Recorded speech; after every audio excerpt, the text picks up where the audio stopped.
Isang mapagpalang umaga po sa bawat isa.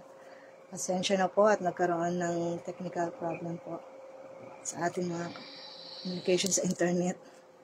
Hallelujah. Sige po, tayo po ay magpasimula na po.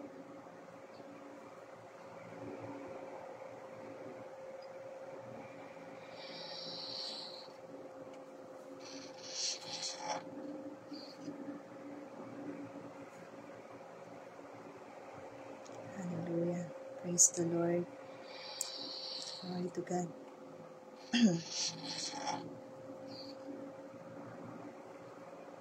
Nagkaroon lang po ng konting problema. Hintay-hintay lang po natin ang iba. Praise the Lord. Habang naghihintay po, tayo po ay umawit sa Panginoon.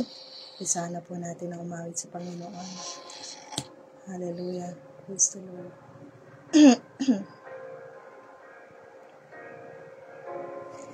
Praise Jesus. Great is the Lord and most worthy of praise. The city of our God, the holy place. The joy of the whole world. Hallelujah, Jesus. Great is the Lord in whom we have the victory. He aids us against the enemy. We bow down on our knees.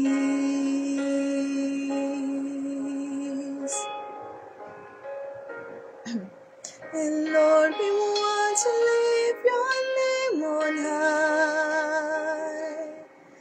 And Lord, we want to thank you for the works you've done in our lives. And Lord, we trust in your unfailing love. For you alone are God eternal, throughout earth and heaven above.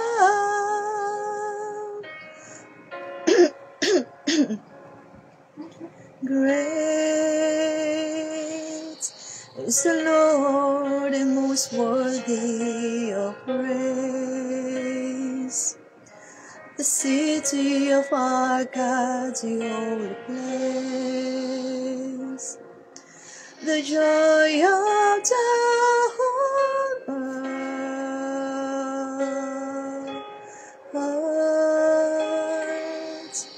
Great is the Lord in whom we have the victory. Yes, Jesus. He aids us against the enemy.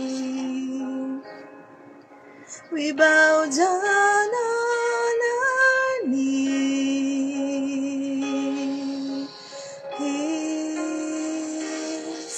And Lord, we want to lift your name on high.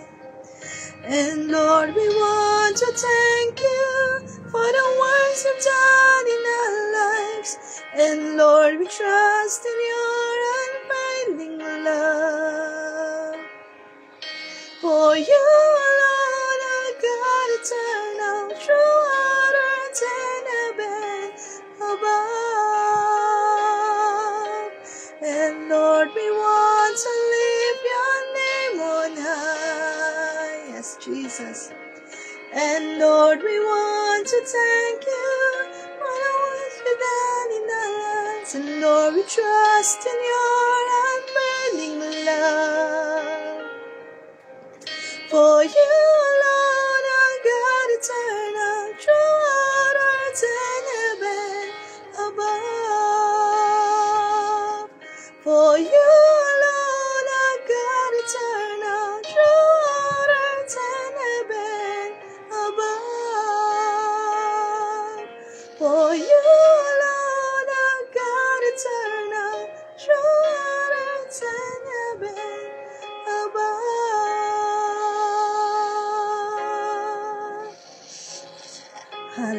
Hallelujah. Praise the Lord God, Jesus. Thank you, Father God. Thank you, Jesus. Salamat sa inyo, Panginoon. Salamat, O Diyos, sa umagang ito na patuloy, O Lord God, kami, Panginoon, ay muling dadako, O Lord God, sa inyong paanan, Panginoon, upang kayo ay aming sambahin, dakilain, Panginoon. Salamat sa inyo, Panginoon, sa napakagandang umagang ito, Panginoon, na patuloy, O Lord God, ibinigay mo po, Panginoon, sa bawat isa, at patuloy, Panginoon, sa aming pagdako sa inyo, Panginoon. Muli kami nagpapasiyasat at patawarin mo kami, Panginoon, sa aming mga kasalanan. At dalangin po namin, Panginoon, kayo ang mataas, kayo ang madakila, Panginoon, sa umagang ito. Pinupuri ka namin, Panginoon, dakilain ang iyong pangalan, Panginoon, at minsan pa, Panginoon, na mapagpala, Panginoon, ang bawat isa sa umagang ito, sa bawat salita mo, Panginoon, na aming maririnig. Salamat sa inyo, Panginoon. In Jesus' name, Amen. Hallelujah. Salamat sa Panginoon. Mapapalang umaga po sa bawat isa. At pasensya na po, kanina po ay mayroon pong na-late na po tayo ng pag-uumpisa. Hallelujah. Sige po, samahan niyo po ako. Ang devotion pong ito ay mula po sa DFC Lingga, under po ni Pastor Paul Jan Landa, ng DFC District 6, na under naman po ni Ma'am Che Manansala. Salamat sa Panginoon. Samahan niyo po ako sa pagbasa ng mga talata ng Panginoon. Hallelujah. Sa Psalms 32 verse 8 to 11. Ang sabi po dito, "The Lord says, I will guide you along the best pathway for your life. I will advise you and watch over you. Do not be like a senseless horse or mule that needs a bit or bridle to keep it under control. Many sorrows come to the wicked, but unfailing love surrounds those who trust the Lord." Amen. So rejoice to the Lord and be glad, all you who obey Him. Shout for joy, all you whose heart are pure. Amen. Napakabuti ng Panginoon. Napakaganda ng mensaheng ito sa akin at lalo na po sa bawat isa. At ito po ay pasisimulan ko po ng isang patotoo. Ako po ang araw pong ito ay kung saan ipinanganak ko po ang aking bunsong anak na si Hananaya. At salamat sa Panginoon dahil naalala ko po muli yung mga pinagdaanan naming mag-ina, kung saan ito po ay time pa po ng pandemic. At salamat sa Panginoon dahil sa guidance na binigay nila binigay sa atin ng Panginoon. At sabi nga sa kanyang mga salita na patuloy na pinaalala sa atin ang kanyang pangako na hindi niya tayo iiwan, na patuloy niya tayong i-guide sa lahat ng mga pangangailangan natin at sa lahat ng mga pinagdadaanan ng bawat isa. At salamat sa Panginoon dahil itong talatang ito na patuloy na itinuturo sa atin ng Panginoon na kung ano yung dapat nating daanan, kung ano yung dapat nating hakbangan, at patuloy na handa pa rin siya na sa bawat yung hakbang na mali nating hinahakbangan ay andun siya para nakabantay at handa siya na magpayo para sa atin. Salamat sa Panginoon at patuloy na naroroon yung kanyang guidance at konting ano ko lang po sa inyo. Sa sobrang tagal ko po na hindi po ako nakakapag-online dito ay naipon na po yung aking mga patotoo. At salamat sa Panginoon. At itong aking ginawang ito ay napakatagal na dahil noon pa po ako ay ilang beses na po akong hindi natutuloy sa pag-online dito. At salamat sa Panginoon sa pagkakataong ito na ako po ay nagkaroon ng pagkakataon at naglakas loob na rin dahil ako po ay kinakabahan. Salamat sa Panginoon. Sabi nga doon sa aking sa kanyang mga pagdadirect sa akin ng Panginoon nung ang panahon po ng ako ay pinanganak ko po ang aking anak na ito na si Hananaya. Yung po ay kahirapan pa, naabutan pa po kami ng pandemic sa sa hospital at nagkagulo na pati yung mga doktor, nurse ay talagang kinakabahan na nung time na yon at yun na nga yung pag la-lockdown na po at hindi na nila maintindihan kung anong gagawin sa mga pasyente, kung pauuwiin ba o mag-i-stay doon. At yun na nga po, nung mga time na yon ay napauwi na po kami kahit ako po ay dinudugo pa nung time na yon at hindi na malaman, nangangamba sa aming mga pasyente, nangangamba din sa mga nasa labas dahil mga tuliro na ang mga doktor. So, ang kalabasan po ay lumabas po kami at dito po kami sa bahay, nagstay ng konti. Pero after din po noon, naka-isang linggo lang po ay bumalik na naman po kami ng hospital dahil ako po talaga ay dinudugo pa rin. Konting kilos lang po ay dinudugo na. So, after po ng 2 weeks ko po doon sa hospital, umuwi dito, bumalik na naman po kami at naka 1 week na naman. At doon ay naka 1 week, after noon nakauwi na uli, bago naghintay na po ng panganganak. At sa tamang oras ay naipanganak ko po ng 9 months ang aking anak na si Hananaya sa kabutihan ng Panginoon. Salamat sa Panginoon at patuloy na maraming ginawa ang Panginoon sa aming buhay. At naroroon yung kanyang direction kung paano namin gagawin na lahat ng bagay, na naroroon na yung mga natarataranta, mga nahihirapan kung paano dahil ibang gagawin. So marami pong bagay ang aming napagdaanan. So salamat sa Panginoon dahil lahat po tayo ay nangangailangan ng direction. Amen po.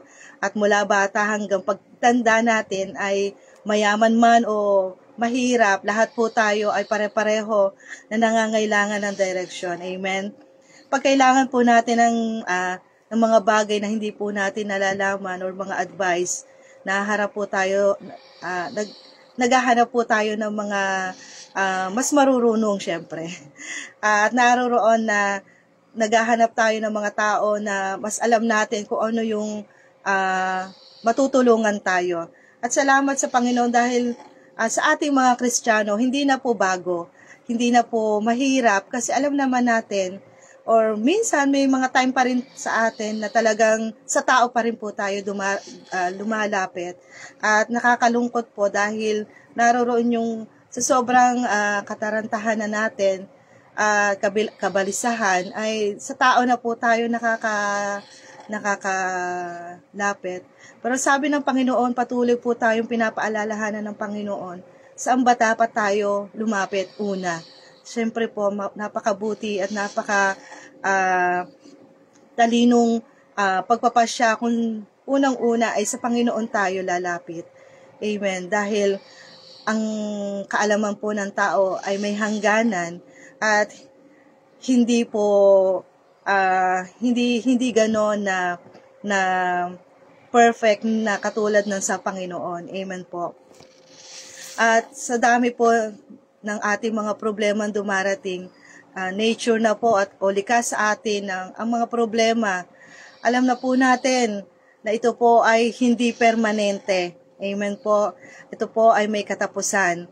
At ang problema po ay sabi nga ng iba ay ito ay maliit, may mga maliit.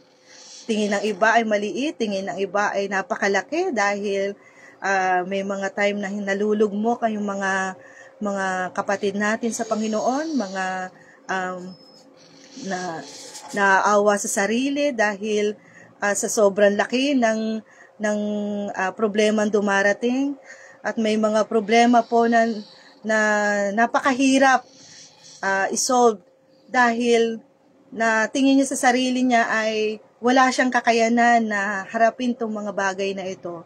So, akala natin na napakalaki, napakahirap kasi naroroon yung takot sa puso natin. Nauuna yung takot. So, naandoon na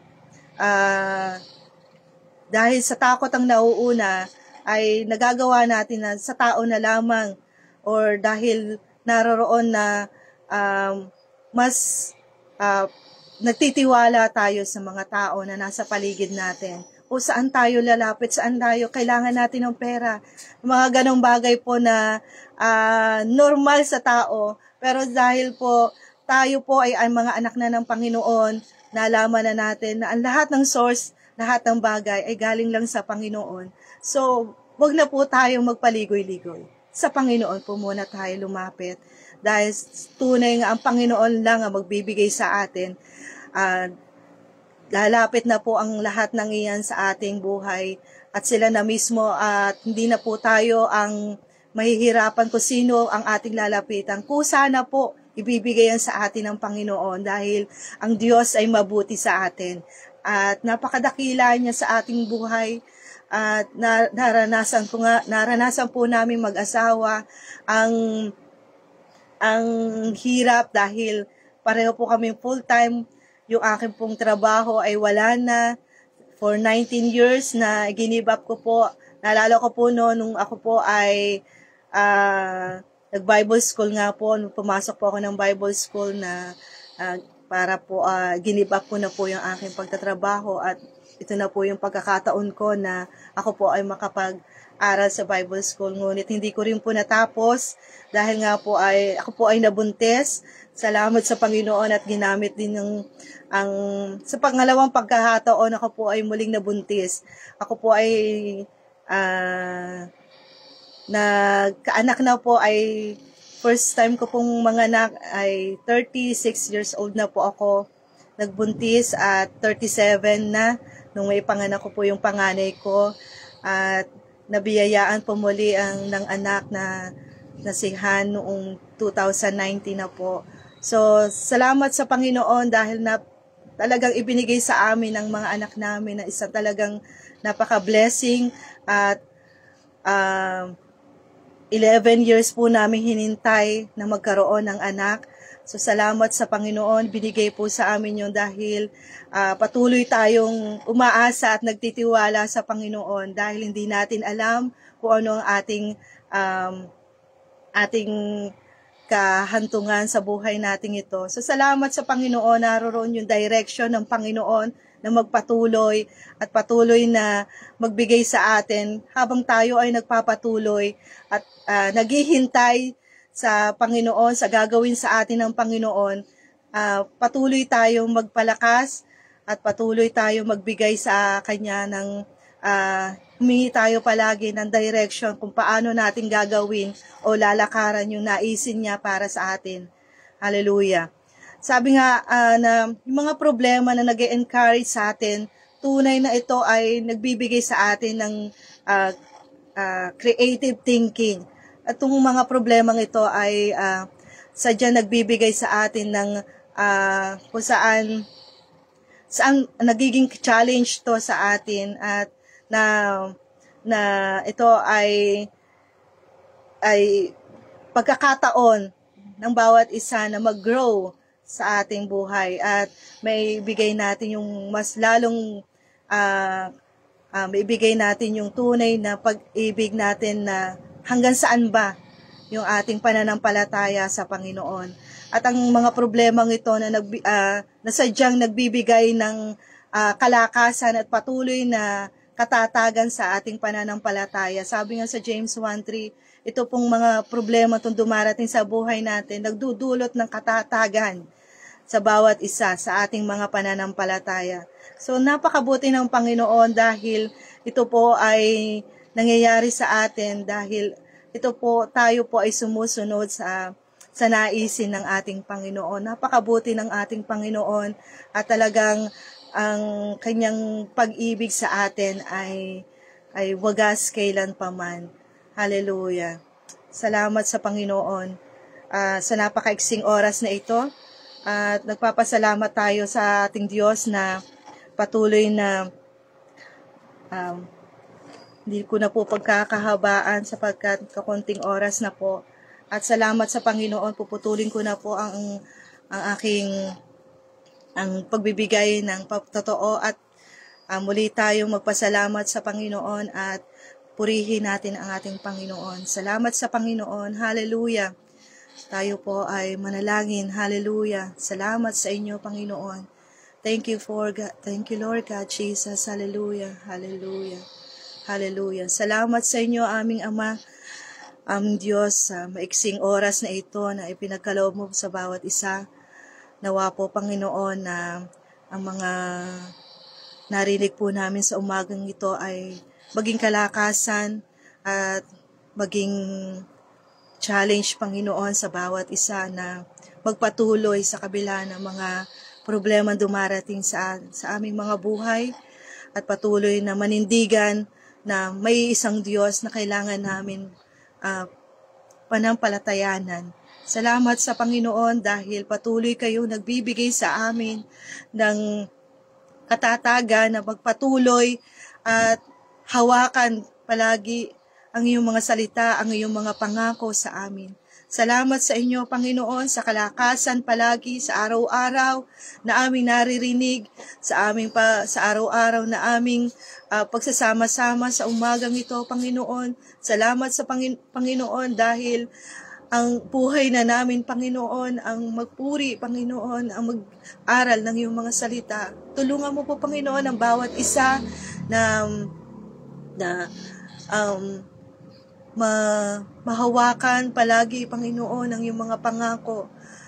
At turuan, Panginoon, ang bawat isa na patuloy na magalak sa kabila ng mga problema dumarating at pakikibakang ito sa aming buhay. Salamat sa inyo, Panginoon. Tunay, O Diyos, napakabuti niyo sa amin. Napakadakila niyo, Panginoon. At dalangin namin, Panginoon, na patuloy namin nakikilala ang iyong kapangyarihan. Nasaan man kami, Panginoon, sa bahagi ng mundong ito, Panginoon, palagi kayo ang nagkokontrol ng aming buhay, Panginoon. Dakila ka, Panginoon, tapat sa inyong mga pangako. At mas lalo ka namin, Panginoon, na minamahal dahil mas lalo ka namin nakikilala. At habang kami, Panginoon, ay dumadaan sa mga pagsubok, Panginoon, naroon na nakikita namin na hindi mo kami, Panginoon, iniiwan o pinababayaan man, Panginoon. Naroon ka palagi, O Lord God, na ang nais mo lamang ay sa amin ay magtiwala lamang sa inyo, Panginoon. At anuman ang mangyari, Panginoon, naririyan ka lamang, Panginoon. Naririyan ka lamang sa aming tabi. Salamat sa inyo, Panginoon. Pagpalain mo po, Panginoon, ang bawat isa na naririto. At pagpalain mo rin, Panginoon, ang makikinig mamaya, Panginoon, at patuloy, Panginoon, pinasasalamatan ka namin, pagpalain mo po, Panginoon, at lagi namin mai-apply, Panginoon, ang mga salita mo sa aming mga buhay. Purihin ka, Panginoon, purihin ka, O Diyos, sa iyo ang papuri pasasalamat sa tanging pangalan ni Jesus. Amen. Salamat po sa bawat isa, pagpalain po kayo, tapos na po ang ating gawain.